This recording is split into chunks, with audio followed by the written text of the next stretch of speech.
2008 में सरकार एक समझौता लेकर आई, सस्पेंशन ऑफ ऑपरेशन यानी SOO एग्रीमेंट। ये एक तरह का सीज फायर था केंद्र सरकार, राज्य सरकार और करीब 25 कुकी गुटों के बीच। इसमें तय हुआ कि हथियारबंद कैडर जो हैं वो तय कैंपों में रहेंगे, लेकिन ये एक तरह का बस पैचवर्क था, कोई पक्का इलाज नहीं। अब जरा इन आंकड़ों पर नजर डालिए, ये एक बहुत बड़ी चिंता की तरफ इशारा करते हैं। मणिपुर में आबादी बढ़ने की जो रफ्तार है वो पूरे देश के औसत से कहीं ज्यादा है, और इस असामान्य बढ़ोतरी को कई लोग बाहर से हो रही घुसपैठ का नतीजा मानते हैं। जाहिर है इससे स्थानीय समुदायों में असुरक्षा और तनाव और ज्यादा बढ़ जाता है। और ये डर क्यों है, ये इस चार्ट से साफ हो जाता है।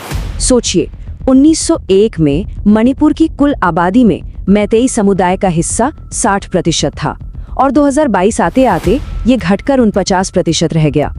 अपने ही राज्य में, अपनी ही जमीन पर अल्पसंख्यक बन जाने का ये डर मैतेई समुदाय की सबसे बड़ी चिंता है आज। और इसी चिंता और डर का नतीजा है मैतेई समुदाय की ST दर्जे की मांग। उनका तर्क बहुत सीधा और साफ है। वो कहते हैं, हम कोई नया स्टेटस नहीं मांग रहे हैं, हम तो बस उस स्टेटस को वापस मांग रहे हैं जो हमारे पास पहले था। तो उनके नजरिए से ये कोई नई मांग नहीं, बल्कि अपने एक पुराने अधिकार को वापस पाने की लड़ाई है।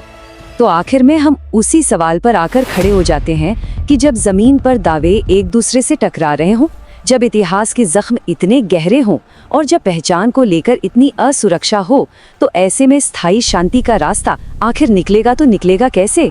ये वो सवाल है जिसका जवाब सिर्फ और सिर्फ मणिपुर का भविष्य तय करेगा।